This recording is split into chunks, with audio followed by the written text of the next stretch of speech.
بسم اللہ الرحمن الرحیم۔ دار ارقم اسکول گوری ٹاؤن کیمپس فیس 1 میں خوش آمدید۔ بسم اللہ الرحمن الرحیم۔ جماعت پنجم اردو۔ علم میں اضافے کی دعا۔ ربی زدنی علما، ربی زدنی علما، ربی زدنی علما۔ دن منگل، تاریخ 30 مارچ 2021۔ سبق نمبر 1 حمد کی مشق کریں گے آج ہم۔ سوالوں کے جواب لکھیں۔ حمد کیسے کہتے ہیں؟ حمد وہ نظم ہے جس میں اللہ تعالیٰ کی تعریف بیان کی گئی ہو، اللہ تعالیٰ کی بڑائی بیان کی گئی ہو، اللہ تعالیٰ کی صفات بیان کی گئی۔ اس حمد میں شاعر نے اللہ تعالیٰ کی کن نعمتوں کا ذکر کیا ہے؟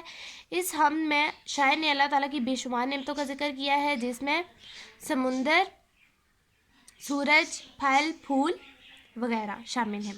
مندرجہ ذیل سے ہم کیا کیا فائدے حاصل کرتے ہیں؟ زمین سے ہم سب سے بڑا فائدہ جو حاصل کرتے ہیں وہ یہ ہے کہ ہم زمین سے اناج اگاتے ہیں۔ درخت سے ہم لکڑی حاصل کرتے ہیں، ہم پھل حاصل کرتے ہیں، ٹھیک ہے۔ پانی جو ہے، پانی ہم پینے کے لیے استعمال کرتے ہیں، ہم کھانا پکانے کے لیے استعمال کرتے ہیں، اس کے علاوہ ہم صفائی کے کاموں میں پانی کا استعمال کرتے ہیں۔ سورج سے ہم روشنی اور حرارت حاصل کرتے ہیں۔ جانوروں سے ہم گوشت حاصل کرتے ہیں اور ہم دودھ حاصل کرتے ہیں، اس کے علاوہ انہیں ہم سواری کے لیے استعمال کرتے ہیں۔ مندرجہ ذیل شعر کی تشریح کریں۔ ہر چیز سے ہے تیری کاریگری ٹپکتی، یہ کارخانہ تو نے کب رائے گاں بنایا۔ اس شعر میں شاعر کہتے ہیں کہ اللہ تعالیٰ کی ہنرمندی ہر چیز میں نظر آتی ہے۔ یہ کارخانہ، یہ جہاں، یہ دنیا اللہ تعالیٰ نے کب بیکار بنائی ہے؟ اللہ تعالیٰ نے یہ دنیا بیکار نہیں بنائی ہے، ہر چیز سے اللہ تعالیٰ کی ہنرمندی ظاہر ہوتی ہے۔ اللہ تعالیٰ کے اپنے بندوں پر بے شمار احسانات ہیں، کوئی سے 5 احسانات لکھیں۔ اللہ تعالیٰ کے تو بہت سارے احسانات ہیں، جس میں سے چند ایک ہم لکھ لیتے ہیں۔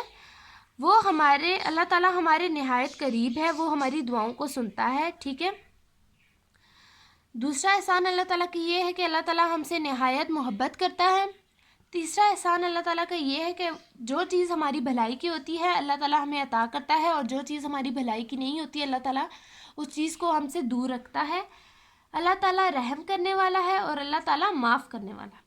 درج ذیل الفاظ کے معنی لکھیں۔ فرش خاکی، مٹی کا فرش، لاجوردی، گہرا نیلا رنگ، سائباں، آسرا، خوشنما، خوبصورت، خلت، قیمتی پوشاک، کھنڈر، ویرانہ، شیریں دہاں، میٹھی باتیں کرنے والا، تسبیح خواں، تسبیح کرنے والا، آب رواں، بہتا ہوا پانی، رائے گاں، بیکار۔ یہ آپ یاد کر چکے ہیں۔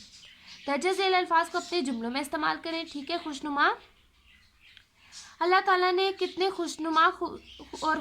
خوشنما پھول اس دنیا میں اگائے ہیں۔ جواں، علی جواں ہو کر والدین کا سہارا بن گیا۔ خاک، یہاں سے خاک صاف کر دو۔ رونق، اللہ تعالیٰ نے سورج بنا کر اس دنیا کو رونق بخشی۔ کاریگری، ہر چیز سے اللہ تعالیٰ کی کاریگری ظاہر ہوتی ہے۔ نظم حمد کے مطابق مصرع مکمل کریں۔ مٹی سے ڈیش کیا خوشنما اگائے بیل بوٹے، میوے لگائے کیا کیا ڈیش رسیلے، خوش ذائقہ رسیلے۔ یہ ڈیش چڑیاں پھرتی ہیں جو چہکتی، یہ پیاری پیاری چڑیاں پھرتی ہیں جو چہکتی۔ مچھلی کے تیرنے کو ڈیش بنایا، آب رواں بنایا، ڈیش بنا کے تو نے رونق جہاں کو بخشی، سورج بنا کے تو نے رونق جہاں کو بخشی۔